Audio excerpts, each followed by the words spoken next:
Assalamualaikum warahmatullahi wabarakatuh. Bismillahirrahmanirrahim.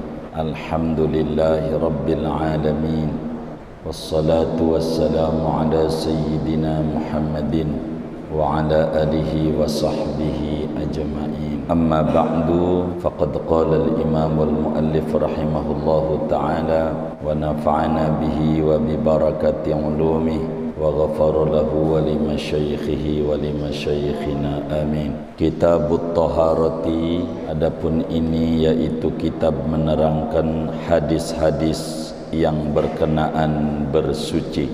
Babul miyahi, ini adalah bab menerangkan hadis-hadis yang membahas tentang hukum air. An Abi Hurairah radhiyallahu anhu qala, diriwayatkan dari Abu Hurairah radhiyallahu anhu, ia berkata, qala Rasulullah sallallahu alaihi wasallam fil bahri huwa at-tahuru ma'uhu al-hillu maitatuh. Telah bersabda Rasulullah sallallahu alaihi wasallam tentang laut, huwa at-tahuru ma'uhu, ya laut itu adalah suci mensucikan airnya, al-hillu maitatuhu, lagi halal bangkainya.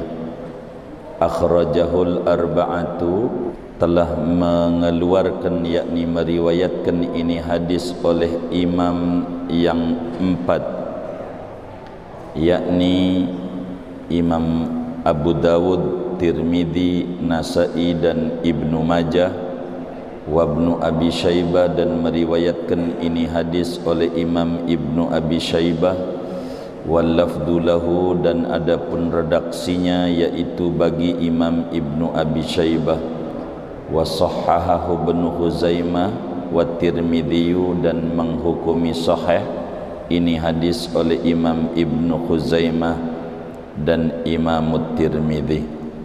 Sadaqa Rasulullah sallallahu alaihi wa alihi wa sahbihi wasallam. Kitabut Taharah, saudara sekalian, para ulama hadis yang membahas tentang hukum-hukum Islam sudah menjadi kebiasaan mereka mengawali pembahasan hadisnya dengan membahas tentang bersuci, taharah. Sebab bersuci itu, saudara, menjadi satu syarat dalam keabsahan solat, yang mana solat itu merupakan tiang pancang agama. Karena itu ulama hadis menyebutkan tentang taharah terlebih dahulu. Taharah, saudara, bahasa Arab yang dalam bahasa kita artinya bersuci.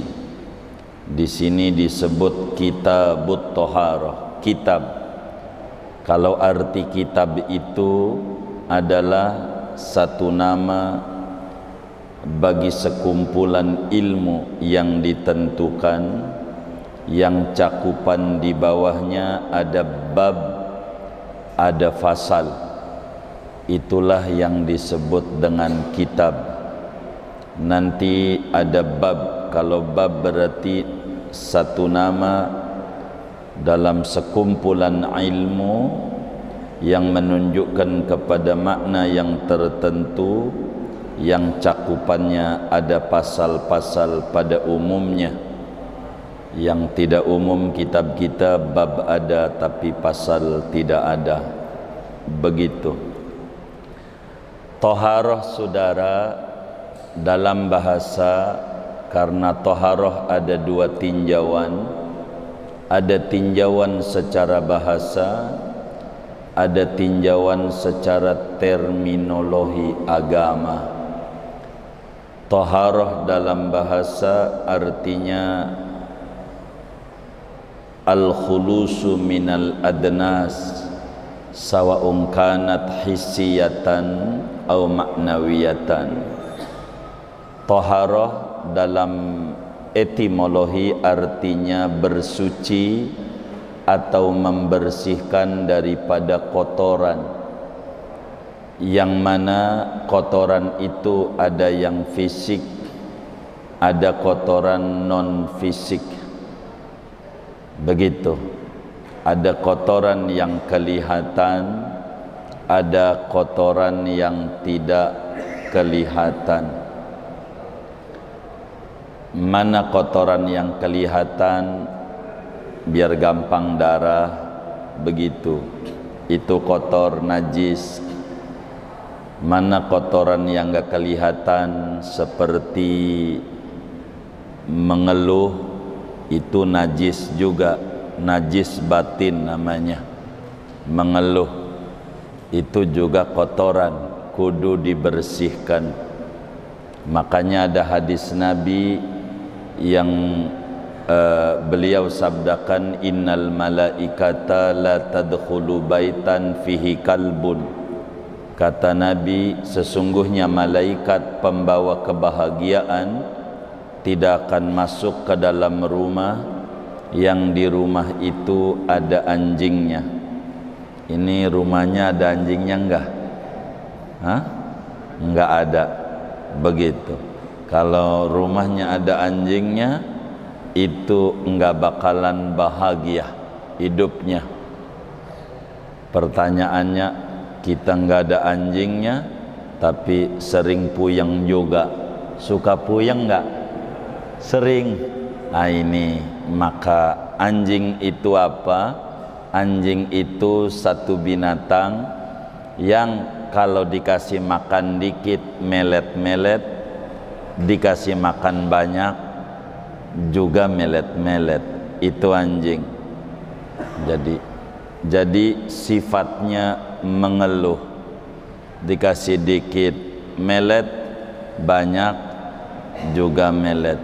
Maka kata Imam Ghazali, sesungguhnya malaikat yang membawa kasih sayang, tafsir hadisnya, tidak akan masuk ke dalam hati yang di hati itu ada sifat keanjing-anjingannya. Dagangnya dia untung segini, ngeluh dikitan, ngeluh yang kaya begini, ada najisnya, namanya najis batin, yaitu mengeluh. Padahal mengeluh itu mungkin sedikit melegakan perasaan, tapi tidak akan merubah keadaan. Toharoh, saudara, dalam tinjauan bahasa mengandung 4 kategori. Dari sisi toharoh secara umum, sebelum kita membedah hadis, yang pertama dalam Islam itu, toharoh berarti mensucikan dari hadas dan najis. Toharoh artinya mensucikan dari hadas dan najis, baik hadas kecil semacam berwudu, itu disebut toharoh, maupun hadas besar termasuk mandi habis bersetubuh, mandi menstruasi, itu juga disebut toharoh atau bersuci dalam Islam. Begitu juga mensucikan dari najis. Najis tentu najis zahir, nanti akan dibedah di depan apa-apa unsur najis. Begitu. Ini akan dibedah, namanya bersuci juga. Jadi bersuci dari hadas dan daripada najis zahir. Begitu, saudara. Yang kedua, bersuci, mensucikan anggota tubuh yang 7 daripada najis yang dalam bahasa ulama disebut maksiat. Maksiat itu najis. innamal musyrikuna najasun, najis, mensucikan anggota yang 7. Mana anggota yang 7? Ada telinga, ada mata, ada mulut, lidah, tangan, kaki, kemaluan, dan perut. Ini namanya 7 anggota. Ini dibersihkan daripada kotoran yang disebut maksiat. Ini disebut dalam bahasa ulama toharoh juga namanya, bersuci, bersuci juga. Begitu. Jangan sampai perut kita diisi dengan barang yang kotor, yang haram. Ini toharoh. Kucing saja pinter. Kucing biar ndak punya akal, tidak kuliah di mercubuana, ndak juga itu. Kucing ndak punya ijazah, tapi mengerti. Mohon maaf, tai orang nggak dimakan. Kenapa? Dia faham ini kotor, barang kotor nggak boleh dimakan. Itu kucing yang nggak ada akalnya. Apatah lagi kita, manusia yang ada akalnya, kudu pandai, jangan ngambil barang yang kotor. Ini kudu toharoh. Yang kayak begini namanya bersuci juga. Namanya mensucikan anggota yang 7 daripada kotoran yang disebut maksiat. Yang ketiga adalah toharoh, mensucikan hati atau kolbu, bahasa Arabnya kolbu, daripada kotoran-kotoran batin atau disebut najis batin, najis maknawi, daripada sombong, ujub, bangga diri, riya, pamer, dan seterusnya. Ini juga disebut dengan istilah toharah, bersuci. Yang keempat adalah mensucikan sir. Apa itu sir? Lubuk hati yang paling dalam daripada selain Allah.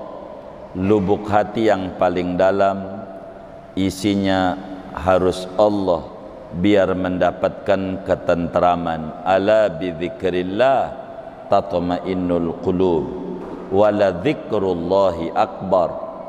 Ketahuilah, dengan mengingat Allah hati jadi tentram, dan mengingat Allah itu paling besar dari selain apapun juga. Maka sir harus disucikan dari apa-apa yang melintas selain Allah. Ini juga disebut toharoh dalam bahasa Arab. Namun saudara, nomor 2, nomor 3, nomor 4 ini tinjauannya adalah ulama-ulama tasawuf, ulama yang bergerak dalam dunia akhlak. Ini toharah, ulama akhlak, ulama tasawuf yang membedah nomor 2, nomor 3, nomor 4. Ulama fiqih hanya membahas pada poin nomor 1, yaitu bersuci dari hadas dan dari najis yang zahir saja. Hadas dan najis yang zahir saja. Oleh karena itu, karena kita kajiannya adalah kitab hadis dengan judul Kitabut Thaharah, maka al pada lafaz toharah namanya alil ahdi, bersuci yang tertentu. Ini poin 1. Ini yang akan kita bedah pada hadis-hadis Rasulullah sallallahu alaihi wasallam di bawah ini, saudara.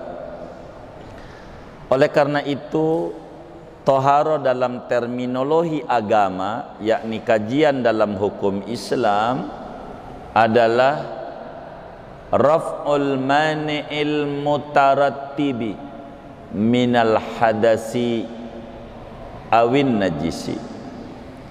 Toharo dalam terminologinya adalah menghilangkan penghalang yang ditimbulkan dari hadas atau dari najis. Itu yang disebut toharo. Dalam definisi yang lain, toharo adalah fi'lu ma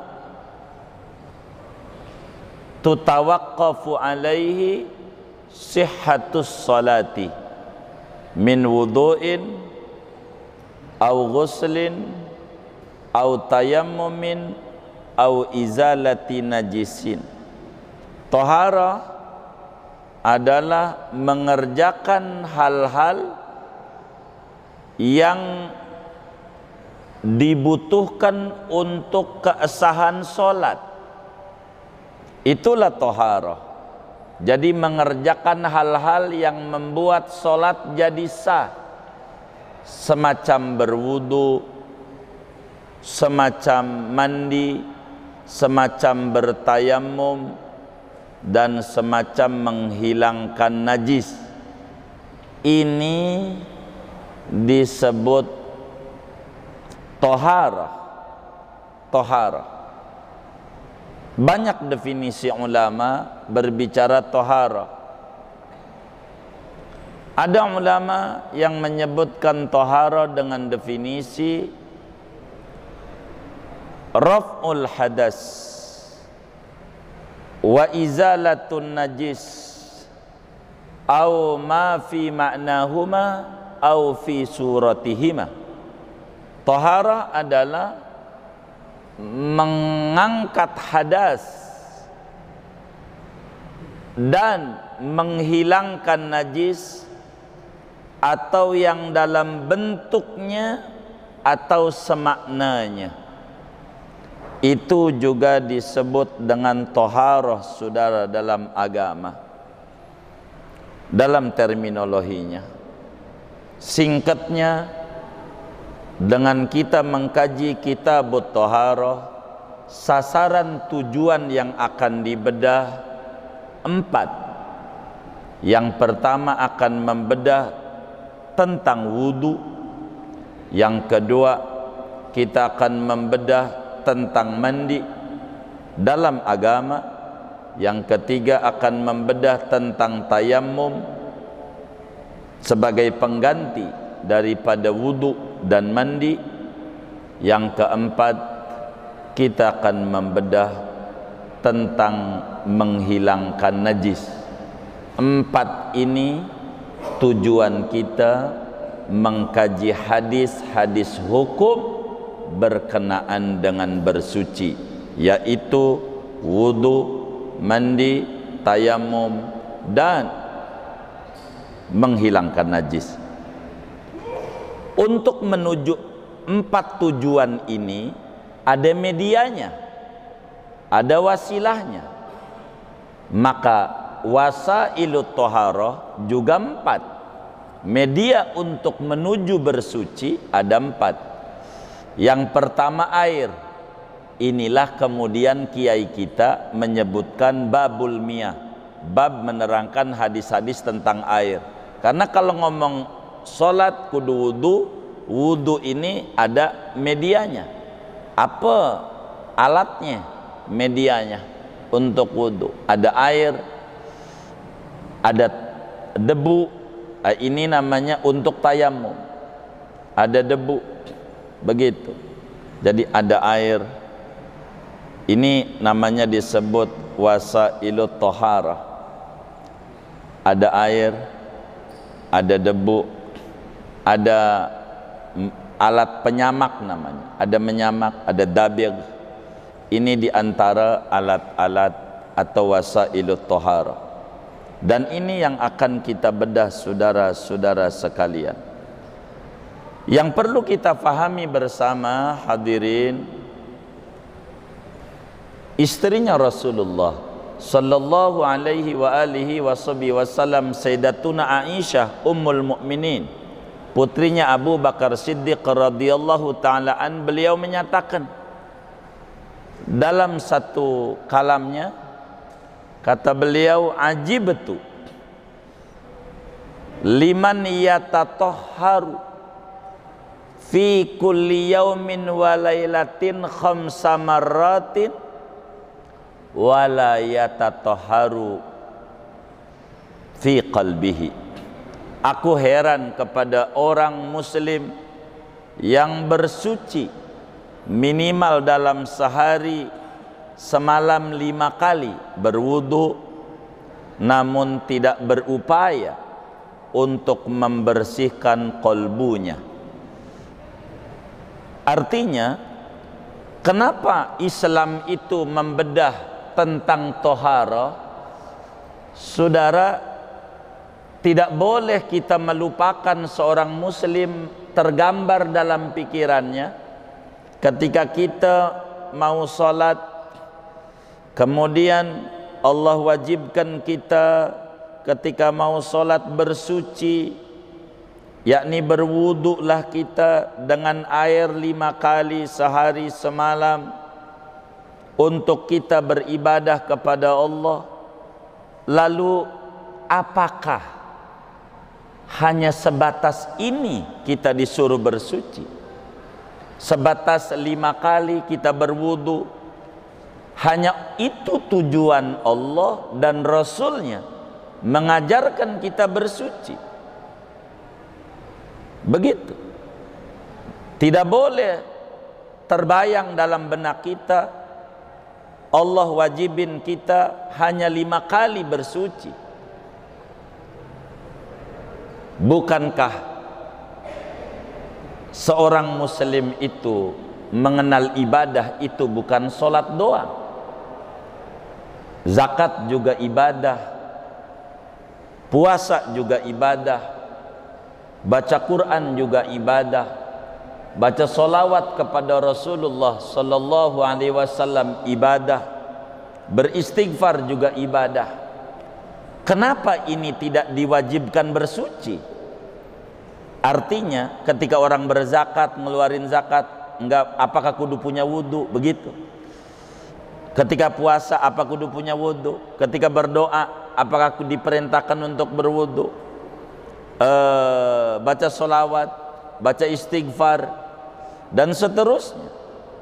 Kenapa dibatasi pada solat saja? Bukankah tujuan agama ini adalah bersuci? Bunya hadad din ala nadhafah. Islam itu dibangun di atas kesucian. Sering kita mendengar an-nadhafatu minal iman. Kebersihan itu bagian daripada keimanan. Kenapa ini hanya pada solat? Sebetulnya saudara, jawabannya wallahu alam bihaqiqati.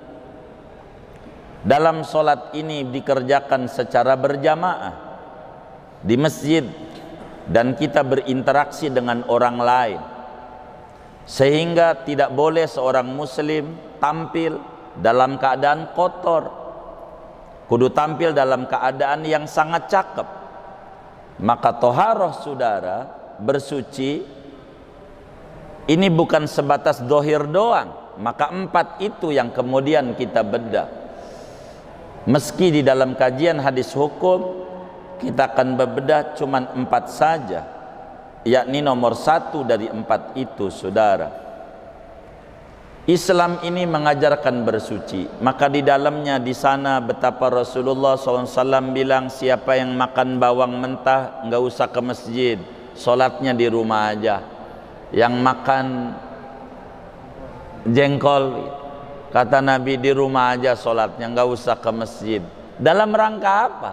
Dalam rangka toharoh. Jengkol, jengkol itu bahasa Arab, serapan dari bahasa Arab. Begitu orang Arab dikasih makanan ini, ma hadza ta'am, makanan apa ini? Ditanya itu, ditanya, bingung jawabnya, apa ini makanan?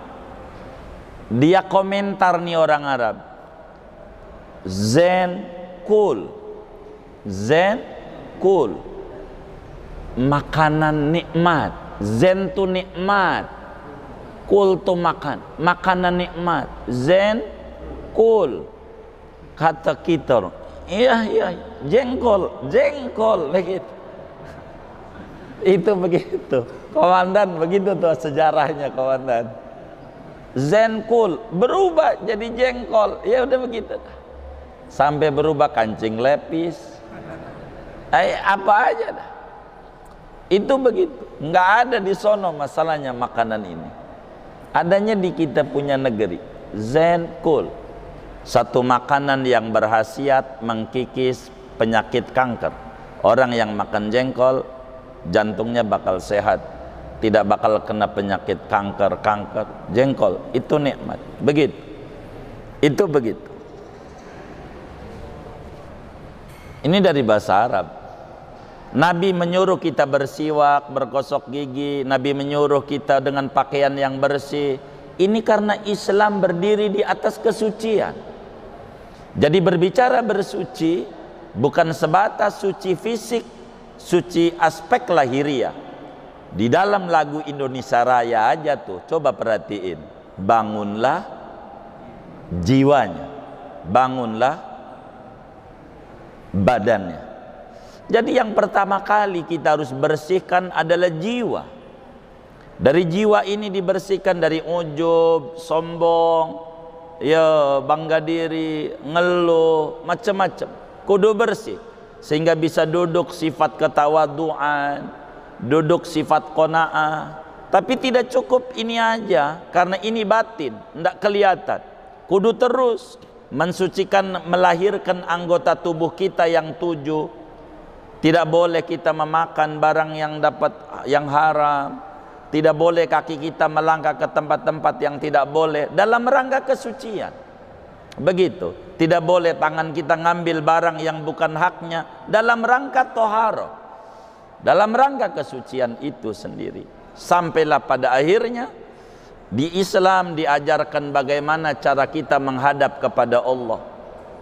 Padahal menghadap kepada Allah bukan dalam solat saja. Allah memandang kita dalam 24 jam.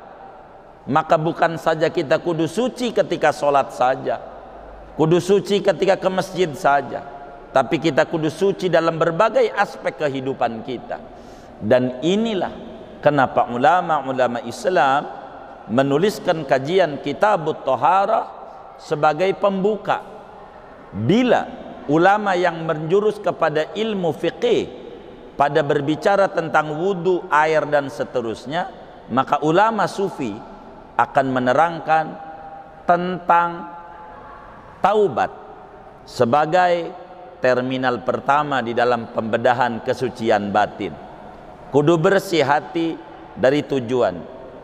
Ibnu Athaillah dalam hikamnya, beliau mengangkat berbicara toharo dengan kalimat hikmah pertama, min alamatil i'timad 'alal 'amal nuqsanur raja inda wujudiz zalal. Di antara pertanda berpegangan pada potensi diri, kurangnya pengharapan kepada Allah manakala gagal. Jadi sandarannya harus Allah, tidak boleh amal, begitu. Ini namanya kesucian sir. Itulah yang poin keempat di dalam kajian Thaharah yang tadi kita klasifikasikan. Oleh karena itu, saudara sekalian, ke depan kita akan mengkaji tentang babul miyah.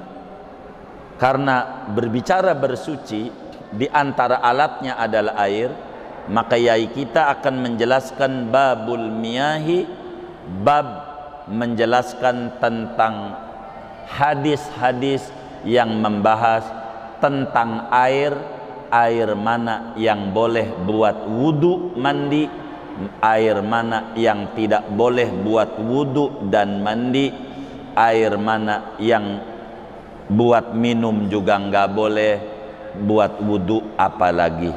Ini nanti ke depan kita kajian segini dulu, baik. Nanti hadis kita bedah pertemuan mendatang. Hadis pertama,